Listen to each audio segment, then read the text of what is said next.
Hello students, ये है नया टॉपिक आपके लिए respiratory system.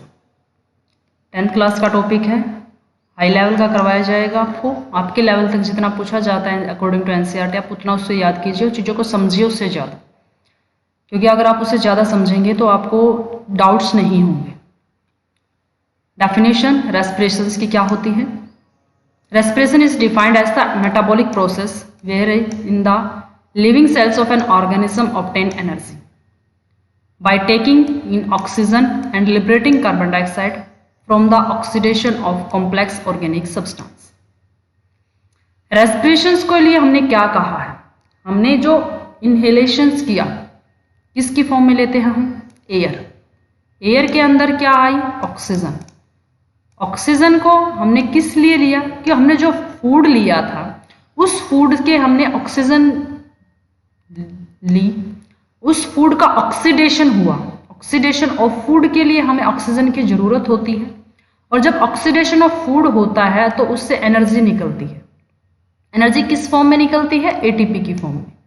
Oxidation of food क्या होता है? ग्लाइकोलाइसिस के थ्रू, क्रेब्स साइकिल्स के थ्रू कंप्लीट ऑक्सीडेशन है जो फूड का वो होता है। तो वही क्या होता है? रेस्पिरेशन। अगर आप सिंपल फॉर्म में अगर रेस्पिरेशन को याद करते हो तो oxidation of food is known as the respiration. एक कॉम्प्लेक्स लैंग्वेज क्या है इसकी? कि मेटाबॉलिक प्रोसेसेस हैं। मेटाबॉलिक प्रोसेस बॉडी को किस लिए कर रही है? कि और एनर्जी ऑब्टेन करने के लिए। एनर्जी किस फॉर्म में होती है? एटीपी की फॉर्म में होती है बॉडी के अंदर, एडिनोसिन ट्राइफॉस्फेट, ये इसकी कंपनी फुल फॉर्म होती है एटीपी की। हम ऑक्सीजन लेते हैं, जब ऑक्सीडेशन ऑफ फूड होता है तब हम वहां से क्या है? कार्बन डाइऑक्साइड निकलती है, और वो क्या करते हैं? फिर बॉडी से बाहर हो जाती है। तो this is the oxidation of complex organic substance is known as the respiration.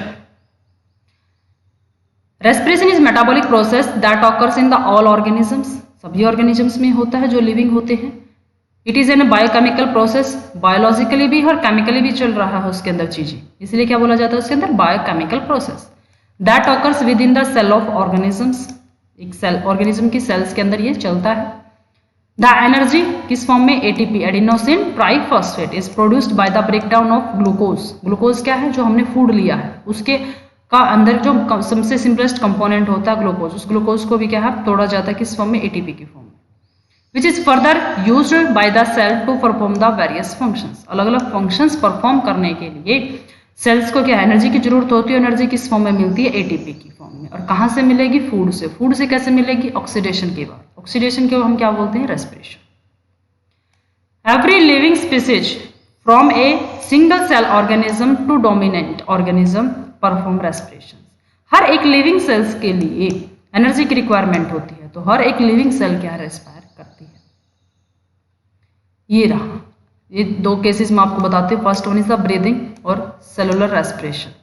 Respiration में क्या है कि जो ग्लूकोज है उसका के साथ क्या मिले? O2, ऑक्सीडेशन हुआ उसका, और उसके बाद CO2 वाटर और ATP ये निकल जाते हैं। That is the respiration. कहाँ पर चलती है मोस्ट ऑफ केसेस? माइटोकॉन्ड्रिया के अंदर, सेल्स के अंदर चलता है ये पूरा प्रोसेस। हर एक लिविंग सेल्स को इसकी जरूरत होती है। O2 हमने ली और CO2 हमने छोड़ दी, सिर्फ इस प्रोसेस को हम क्या बोलते हैं? Breathing. Inhalation of oxygen and exhalation of carbon dioxide is known as the breathing. If we take this oxygen for the purpose of the oxidation of food, that is the respiration. अगर हमने ये oxygen जो ली है उसका use cellular रेस्पिरेशंस के बाद के लिए हुआ और उसके बाद एटीपी की फॉर्मेशन हुई, या इस पूरे प्रोसेस को हम रेस्पिरेशन बोलते हैं। और सिर्फ सांस लेना और सांस छोड़ देना, इनहेलेशन और exhalation, is the breathing. Difference होता है ये देखो, रेस्पिरेशन और ब्रीदिंग में क्या होता है? Takes place all the time, हमेशा होता रहता है। ब्रीदिंग भी हमेशा होती रहती है, क्योंकि रेस्पिरेशन चलता रहेगा तो ब्रीदिंग रिक्वायर्ड है। ब्रीदिंग शॉर्ट वे है कि हमने सिर्फ O2 और CO2 का एक्सचेंज किया। Takes place in every cell, respiration cells के अंदर होता है, ब्रीदिंग लंग्स के अंदर होती है। इसलिए एक यूज होता है process that break down food to release the energy. Respiration के अंदर जो हमने ऑक्सीजन ली है उसका यूज हमने रिलीज, एनर्जी को रिलीज करने के लिए किया है, फूड को ऑक्सीडेशन, फूड के ऑक्सीडेशन के लिए किया। The process of gaseous exchange with the environment, ये सिर्फ इतना प्रोसेस होता है। कि O2 बाहर से आई, CO2 बाहर चली गई, that is the breathing. Uses oxygen obtain from the breathing, हम वही ऑक्सीजन यूज कर रहे हैं जो ब्रीदिंग में ली है। Take in the oxygen from the environment, यहाँ पर ऑक्सीजन क्या है, बाहर से ली जाती है।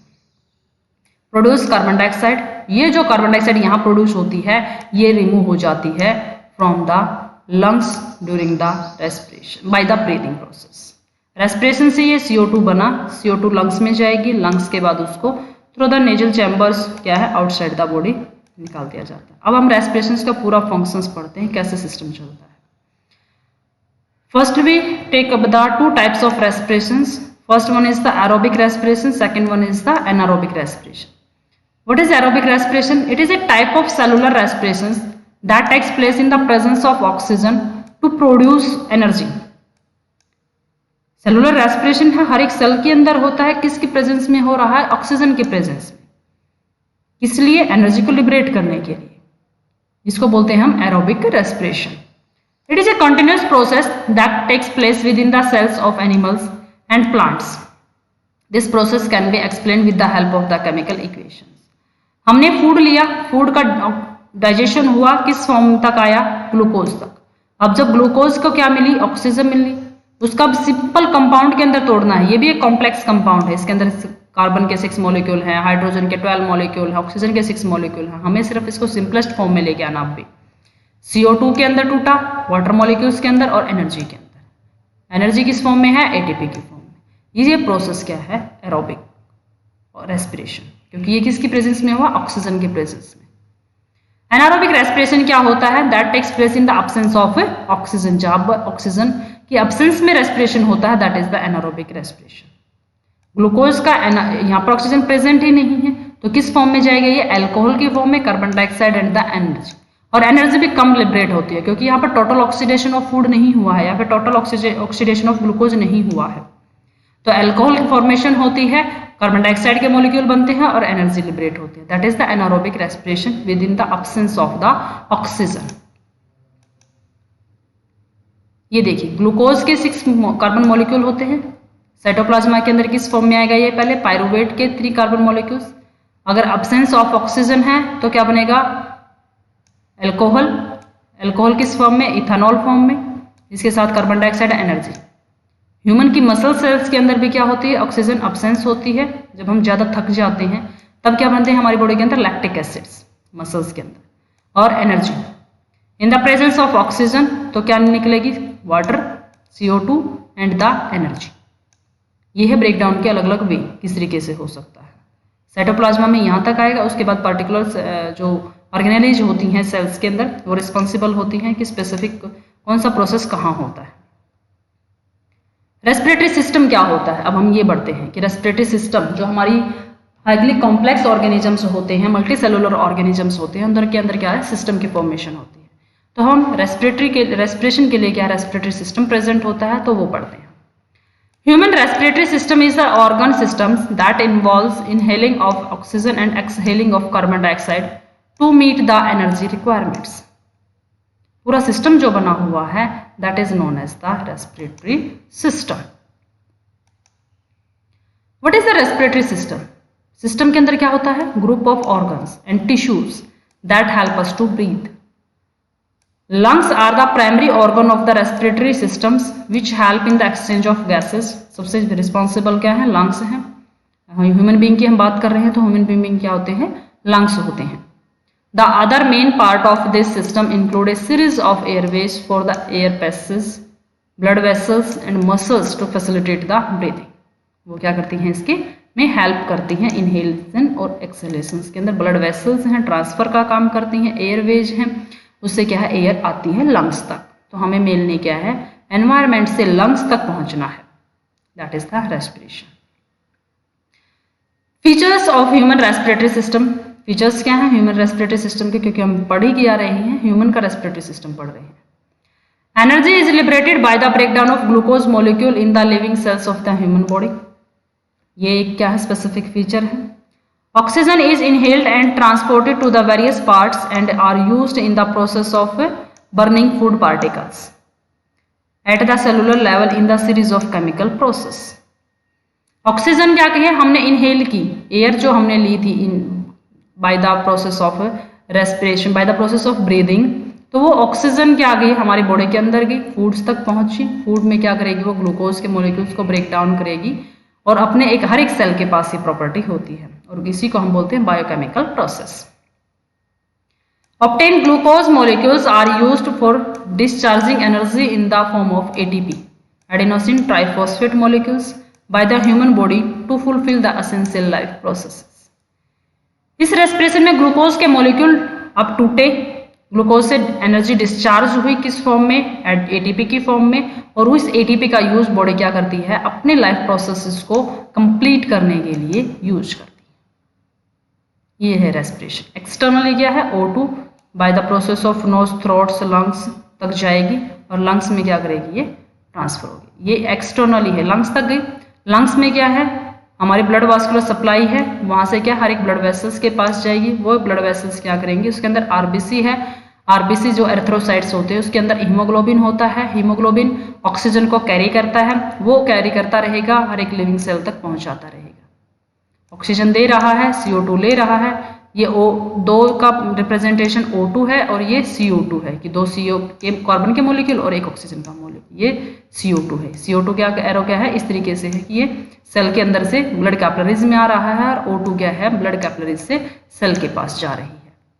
This is the internally respiration between the blood and the cells और between the environment and the lungs. ये प्रोसेस क्या है कि यहाँ से ऑक्सीजन लंग्स तक आए और लंग्स से पूरे हर एक सेल्स तक जाए, दैट इज द रेस्पिरेशन। इसको दो पार्ट में आप डिवाइड करते हैं तो एक्सटर्नली और इंटरनली डिवाइड कर सकते हैं। रेस्पिरेटरी सिस्टम की बात कर रही हैं तो उसमें सिस्टम में बहुत सी चीजें जुड़ती हैं, तो कौन से चीजें हैं इसके अंदर। First one nose, larynx, pharynx, trachea, bronchi, lungs, ये सभी क्या हैं इसके पार्ट्स ऑफ रेस्पिरेटरी सिस्टम है। वन बाय वन हम इसको पढ़ेंगे और उनके फंक्शन पढ़ेंगे।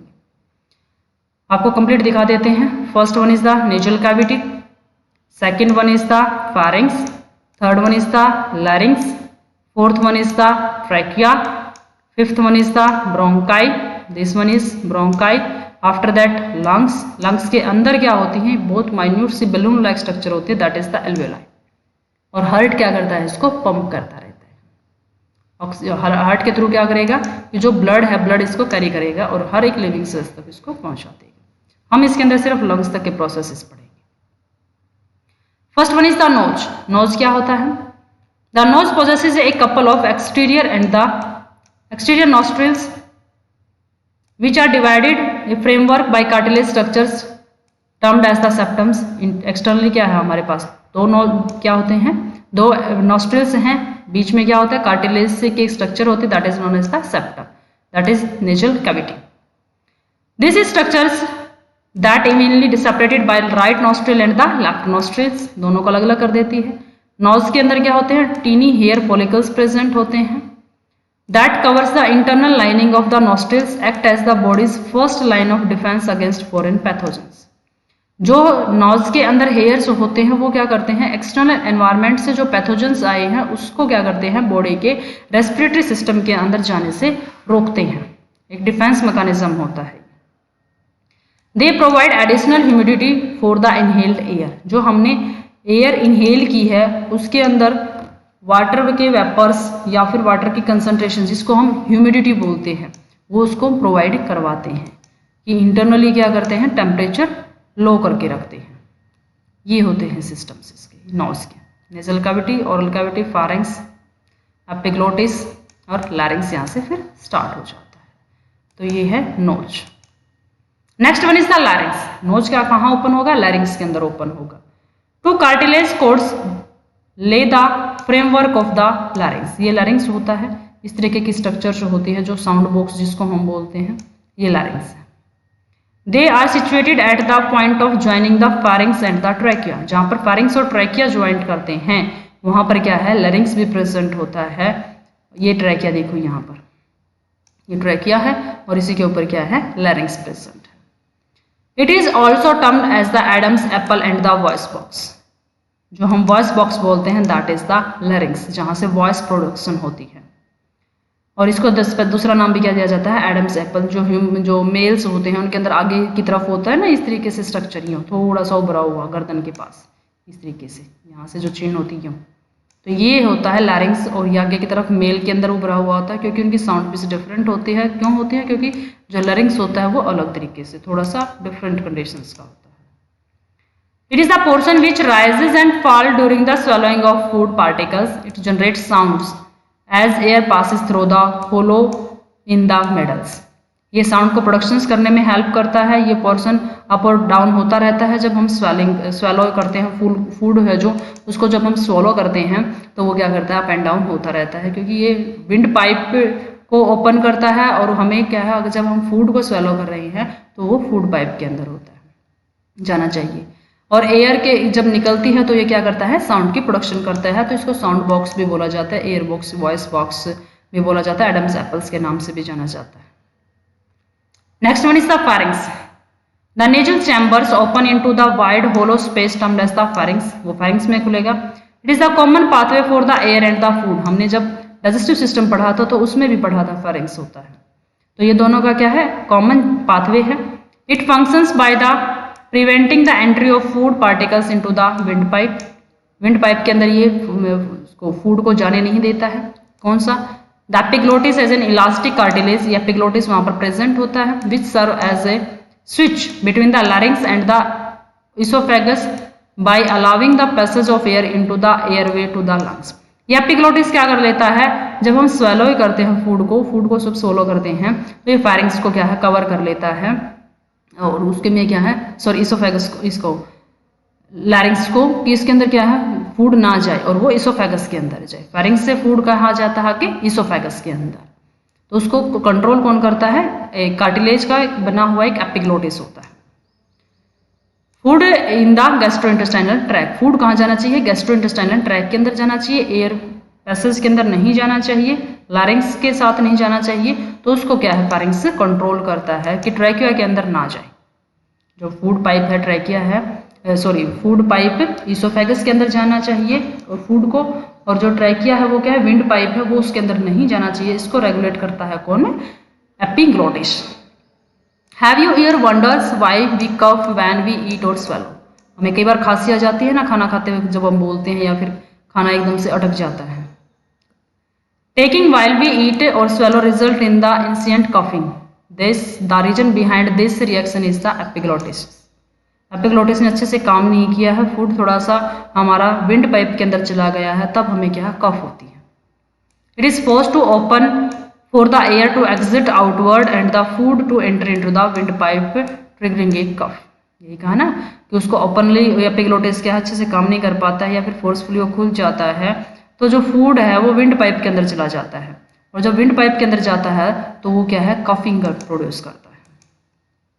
फेरिंग्स, ये देखो फेरिंग्स यहाँ से आता है, ये नेजोफेरिंग्स नेजल चैम्बर के पास, ओरियोफेरिंग्स, ये कॉमन पाथवे है यहाँ पर फेरिंग्स का। फूड भी यहीं, ये आगे क्या है, यहाँ तो एक इसोफेगस के अंदर चला जाता है और एक ट्रैकिया के अंदर चला जाता है। तो एपिग्लोटिस क्या है, यहाँ प्रेजेंट होता है और जो इसको कवर करने का काम करता है। दो ये फेरिंग्स के तीन रीजन है अलग अलग, नेजोफेरिंग्स, ओरियोफेरिंग्स एंड लरिंगोफेरिंग्स।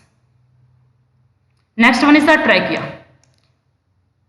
अब क्या करता है, फेरिंग्स किस में खुलता है, ट्रैकिया के अंदर। The trachea or the windpipe rise below the larynx and move down to the neck. अब जो नेक रीजन्स में प्रेजेंट होता है, ये रीजन्स यहाँ पर क्या होता है, ट्रैकिया प्रेजेंट होता है। और ये क्या, ट्रैकियल कार्टिलेज होते हैं। कार्टिलेज से इसीलिए बना हुआ होता है कि कोलैप्स ना करे। जब हम सांस ले रहे होते हैं तो चीज़ें क्या करते हैं, कोलैप्स करना स्टार्ट कर देती हैं, जो वॉल्स होती हैं। तो इसलिए कार्टिलेज का बना हुआ होता है कि ये कोलैप्सिंग ना हो, इसके अंदर ये सिकुड़े ना। कोलैप्सिंग का मतलब होता है सिकुड़ना।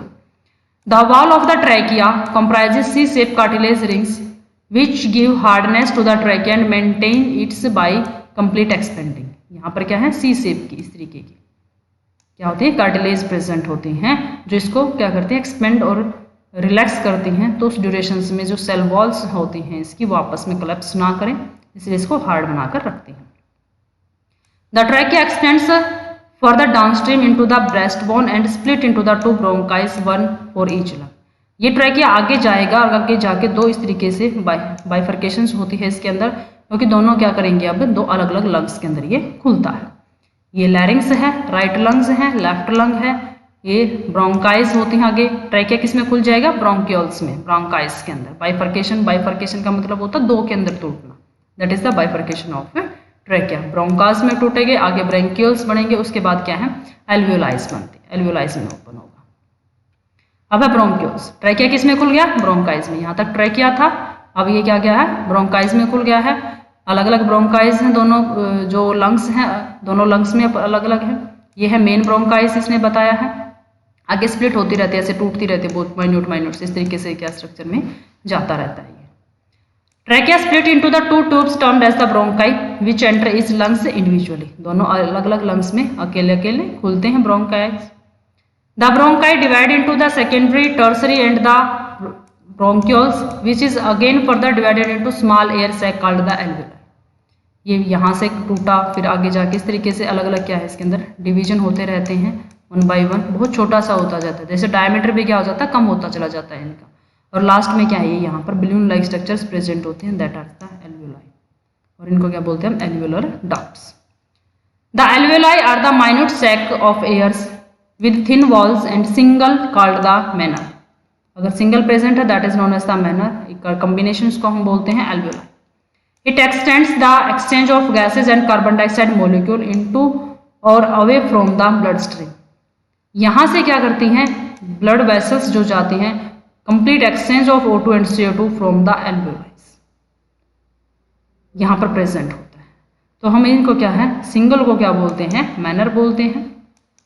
इकट्ठा जब हो जाती हैं तो ये ग्रुप ऑफ सेल्स हैं, ग्रुप्स हैं, उसको हम एल्वियोलाइज बोलते हैं, या फिर एल्वियोलस भी बोल देते हैं इनको। तो इस तरीके का क्या स्ट्रक्चर्स इसमें प्रेजेंट होता है। Next one is the lungs.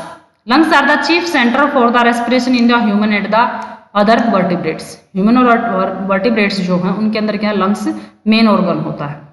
They are located in the thoracic cavity, chest cavity के अंदर प्रेजेंट होता है, of the chest near the backbone of either side of the heart. Heart क्या है? यहाँ पर प्रेजेंट होता है इस रीजन में। They are a pair of the large spongy organs mainly involved in the exchange of gases between the blood and the air. यहाँ पर क्या करेगा? ये जो एयर आई है वो क्या करेगी? ब्लड के साथ एक्सचेंज करेगी, ब्लड कैपिलरीज के अंदर से चेंज करेगी। ब्लड के अंदर से CO2 इसको दे दी जाएगी, और एयर जो है इसके पास O2 की फॉर्म, O2 है जो वो ब्लड ले लेगा। यहाँ पर आकर इस तरीके से चेंज होता है, exchange of gases. Compare to the lung, left lung, the right lung is quite bigger and the heavier. Right lung क्या होता है? थोड़ा सा बड़ा होता है, क्योंकि लेफ्ट साइड में क्या है? हमारा हार्ट होता है यहाँ इस रीजन में, इस तरीके, इस वजह से।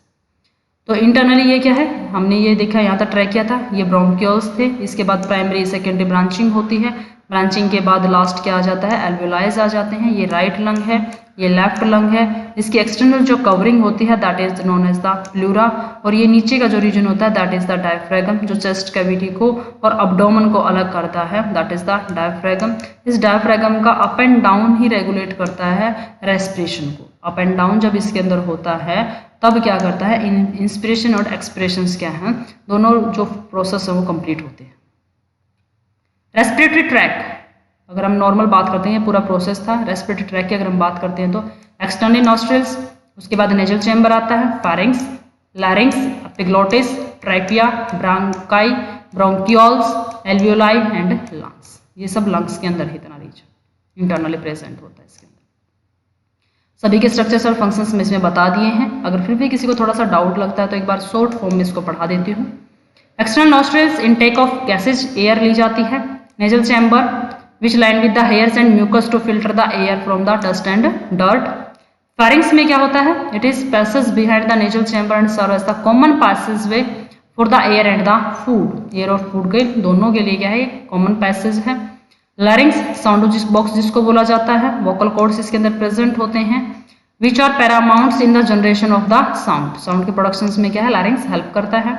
Epiglottis, flap-like structures है, which cover the glottis and prevent the entry of food into the windpipe. जो क्या करता है? फूड की एंट्री फूड पाइप में ही हो, इस चीज को रेगुलेट करता है, विंड पाइप में ना। ट्रैकिया लॉन्ग ट्यूबुलर स्ट्रक्चर से है, मिड थोरेसिक कैविटी में प्रेजेंट होता है। ब्रोंकाई, ट्रैकिया जब डिवाइड कर जाता है राइट और लेफ्ट में, that is known as the bronchi region. Next branching जब होती है ब्रोंकियल्स के अंदर, तो that is the bronchioles. Each bronchus is further divided into the final channel known as the bronchioles. Alveoli. Bronchioles terminate in the balloon-like structures known as the alveoli. Lungs क्या होते हैं? Pair में present होते हैं. Sac like structures होते हैं covered with a double layered membrane that is known as the pleura. External जो covering होती है हार्ट की, सॉरी लंग्स की, तो उसको क्या बोला जाता है? प्लूरा. रेगुलेट कौन करता है उसके इनहेलेशन और एक्सहेलेशन को? Diaphragm. Air is inhaled with the help of the nostril and the nasal cavity. The air is cleaned by the fine hair follicles present within them. इस फंक्शंस बताए हैं. Air inhale की हमने nostrils के through. Nasal cavity के अंदर क्या होते हैं?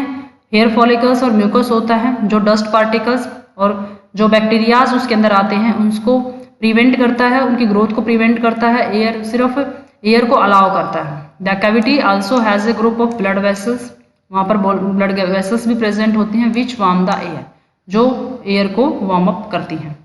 This air is then pass to the pharynx. उसके बाद उसको फारिंग्स में कर दिया जाता है transfer. After that in the larynx and into the trachea. अब ट्रैकिया से क्या करेगा? ये फिजियोलॉजी है ट्रैक इसकी, किस तरीके से स्ट्रक्चर तो हमने बता दी कि पैसेज कैसे जा रहा है. The trachea and the bronchials are coated with the ciliated epithelium cells and goblet cells वहां पर प्रेजेंट होती हैं, which discharge mucus to the moisture and air as it passes through the respiratory tract. ये mucus को भी वहां से क्या कर देती है? डिस्चार्ज कर देती है. इससे आगे सिर्फ और सिर्फ गैसेस को या फिर एयर को अलाउ किया जाता है. It also trap the fine bit of the dust and the pathogen that escaped the hairs in the nasal openings. Nasal openings के थ्रू जो भी पार्टिकल्स पैथोजेंस आए थे एंट्रैप कर लिए जाते हैं वहां पर, उससे आगे उनको अलाउ नहीं किया जाता. The motile cilia beating in the ascending motions such that the mucus and the other pathogen particles are carried back to the buccal cavity and where it may either be coughed out. बाद में उसको क्या है? Body से बाहर निकाल दिया जाता है through the process of coughing और स्पाउटिंग. उसको बॉडी से बाहर, क्योंकि ये पार्टिकल्स क्या है बॉडी के अंदर क्या है? ऐसे पैथोजेंस थे, उनको डिग्रेड कर दिया गया है, अब बॉडी से उनको बाहर निकालना है. Other the air reaches the bronchioles. Air bronchioles तक जाएगी, ब्रोंकस के अंदर, फिर ब्रोंकियल्स के अंदर, उसके बाद एल्वेओलाइज तक, और उसके बाद ब्लड के थ्रू क्या है वो एक्सचेंज हो जाएगा. रेस्पिरेटरी सिस्टम के फंक्शंस क्या होते हैं? Inhalation and exhalation, exchange of gases between lungs and blood stream. शुरू से हम बता रहे हैं इसके फंक्शन सभी को बताए गए हैं. Exchange of gases between the blood stream and the body tissue. पहले लंग्स के बीच में और ब्लड स्ट्रीम के बीच में एक्सचेंज होगा, फिर blood stream and body tissues के बीच में एक्सचेंज होगा. वाइब्रेशन ऑफ वोकल कॉर्ड्स, जिससे वॉइस का प्रोडक्शन होगा. ऑल्फैक्शन और स्मेलिंग, ये भी क्या होती है? रेस्पिरेटरी सिस्टम का एक फंक्शंस है कि सराउंडिंग में क्या है, स्मेलिंग कैसे, ऑल्फैक्शंस कैसे. थैंक यू स्टूडेंट्स, आपके लेवल पे इतना ही है. इसको चैनल को सब्सक्राइब कर लेंगे. किसी को कोई डाउट है तो कमेंट बॉक्स में बता सकता है.